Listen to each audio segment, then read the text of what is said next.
انسان کو انسان بننے کی کوشش کرنا یہ جہاد ہے. کوشش کرو اللہ کے راستے میں، وجاہدوا فی اللہ حق جہادی، اللہ کے راستے میں کوشش کرو. کس بات کی کوشش کرے گا انسان؟ اس بات کی کوشش کرے گا کہ اللہ تعالیٰ نے جس مقصد کے لیے اسے دنیا میں بھیجا وہ بننے کی کوشش کرے گا. کبھی شیطان بہکا کر کے اس کو عبودیت سے نکال دیتا ہے، بندگی سے نکال دیتا ہے. تم ہو کیا دنیا میں؟ اللہ کے بندے. اللہ کا بندہ ہے، ہم سب اللہ کے بندے ہیں. لیکن کبھی کبھار شیطان بندگی سے نکال کر کے دماغ میں ڈالتا ہے نہیں تو خدا ہے. اور جہاد کو اتنا بدنام کر کے رکھو کہ لوگ اس کو بولنے سے ڈرنے لگ جائیں. میں آپ کو بتاؤں، جہادی جہادی کہہ کر کے لوگ آج گالی دینے لگ گئے اور آپ اس سے چڑنے لگ گئے کہ میں جہادی نہیں ہوں. جانتے ہو یہ ایک مائنڈ پروگرامنگ ہے، دماغ میں اس طور پر ڈالا جا رہا ہے. کل کو اگر کوئی گالی انسان نام سے بن جائے اور تم کو کوئی بولتے بولتے انسان انسان بولنے لگے تو کیا ڈیفینس کرو گے کہ نہیں ہوں، میں انسان نہیں ہوں؟ اگر کوئی مرد نام سے گالی بنا لے اور تم کو مرد مرد کہتا رہے تو کیا تم ہاتھ پیر اٹھا لو گے نہیں میں مرد نہیں ہوں؟ جہاد کا لفظ اتنا پاکیزہ اور مقدس تھا جس کو پوری دنیا نے گالی کی شکل بنا دی اور آپ اس سے چڑنے لگ گئے. یہ بات مجھے کہنا اس لیے پڑ رہا ہے کہ کئی لوگوں کو دیکھا جو ہماری قوم کے دانشور کہلاتے ہیں اور وہ ڈیفنس میں باہر آئے ہوئے ہیں یہ کہنے کے لیے کہ نہیں ہماری یہ قوم جہادی نہیں ہے. دنیا اس کو گالی بنا رہی ہے اور تم اس کا ڈیفنس کر رہے ہو. بلکہ میں کہتا ہوں جہاد کس کو کہا ہے قرآن میں یہ تو بتاؤ پہلے. اللہ تبارک و تعالیٰ نے قرآن میں جس کو کہا ہے اور حضور نے جس کے متعلق کہا ہے پہلے اس کی ڈیفینیشن تو ہو جائے، ڈیفینس بعد میں کرنا کہ تم ہو یا نہ ہو. میرے عزیزو، اللہ قرآن پاک میں ارشاد فرماتا ہے انسان کو انسان بننے کی کوشش کرنا یہ جہاد ہے. کوشش کرو اللہ کے راستے میں، وجاہدوا فی اللہ حق جہادی، اللہ کے راستے میں کوشش کرو. کس بات کی کوشش کرے گا انسان؟ اس بات کی کوشش کرے گا کہ اللہ تعالیٰ نے جس مقصد کے لیے اسے دنیا میں بھیجا وہ بننے کی کوشش کرے. کبھی شیطان بہکا کر کے اس کو عبودیت سے نکال دیتا ہے، بندگی سے نکال دیتا ہے. تم ہو کیا دنیا میں؟ اللہ کے بندے. اللہ کا بندہ ہے، ہم سب اللہ کے بندے ہیں. لیکن کبھی کبھار شیطان بندگی سے نکال کر کے دماغ میں ڈالتا ہے نہیں تو خدا ہے. خدا بننے کی کوشش کرتا ہے بندہ، تو واپس عبودیت کی طرف آ جائے، بندگی میں آ جائے. اس کوشش کرنے کو اللہ تعالیٰ نے فرمایا اللہ کے راستے میں کوشش کرو جیسے کہ کوشش کرنے کا حق ہے. کیونکہ آیت کریمہ میں اللہ تعالیٰ خود فرماتا ہے. وجہ کیا ہے اس پر کوشش کرنے کی؟ مثال میں آپ کو یوں دے کر کے بتا دوں کہ میاں میں نے آپ کو ایک مرسیڈیز کار دی ہے اور پھر میں کہوں گا اس کو سنبھال کر کے رکھنا، ماروتی بننے کے مت دینا. مطلب کیا ہے اس کا؟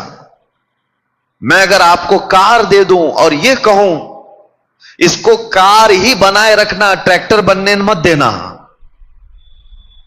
تو اس کا مطلب یہی ہے کہ میں نے آپ کو ایک اعلیٰ چیز دی ہے، ادنا کی طرف مت جانا.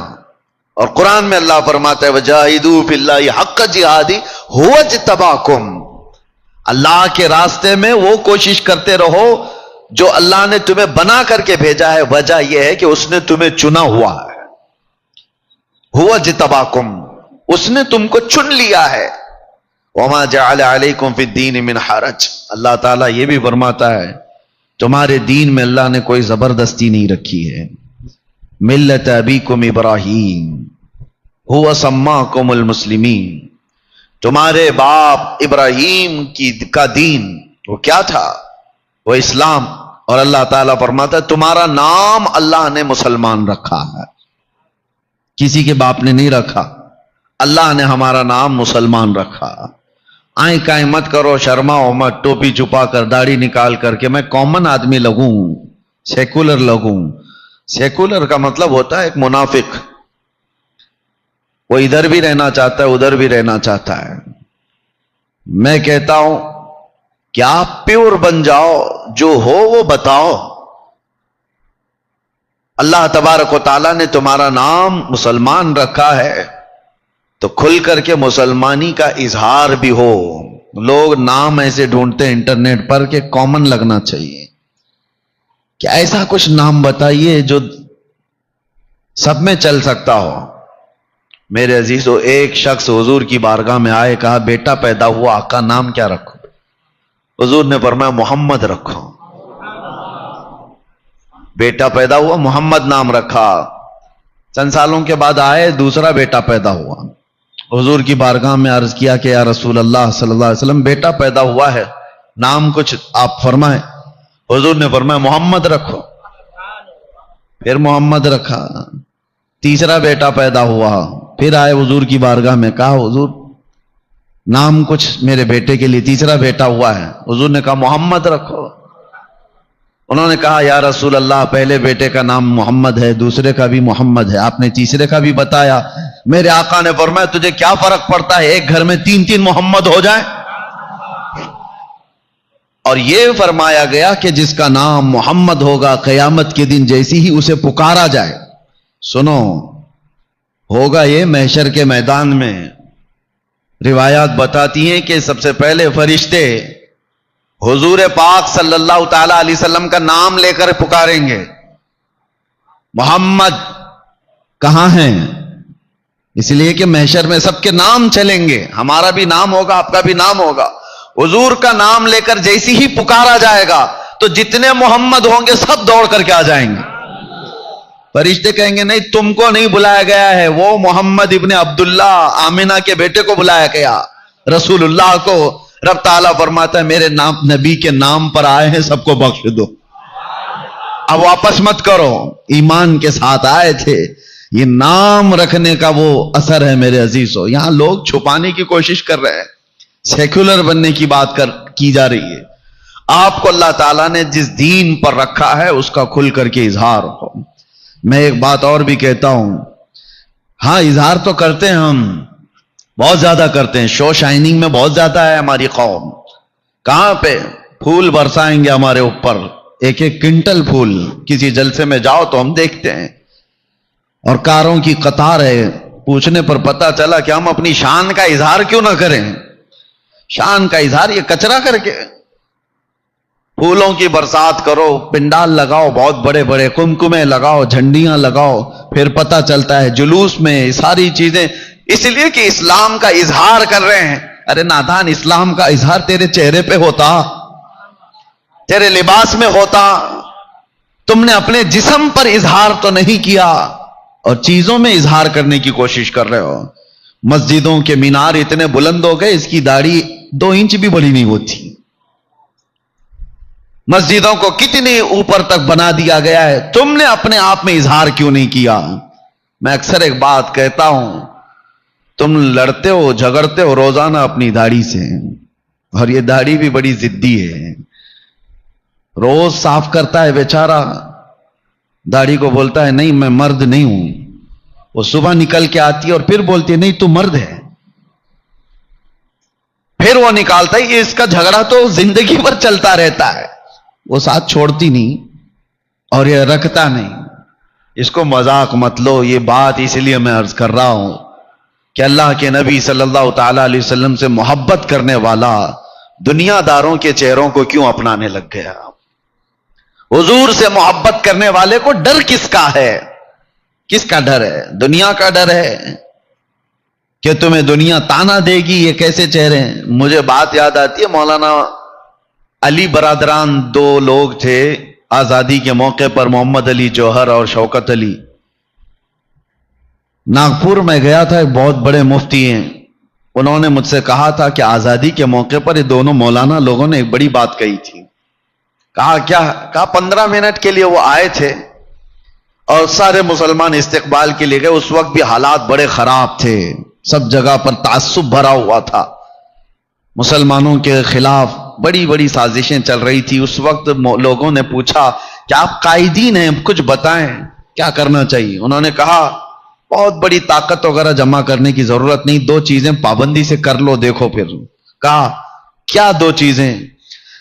کہا کہ ان کی بات میں کہہ رہا ہوں، سارے جتنے لوگ ہیں سب لوگ داڑھی رکھ لو اور سب لوگ ٹوپی پہن لو۔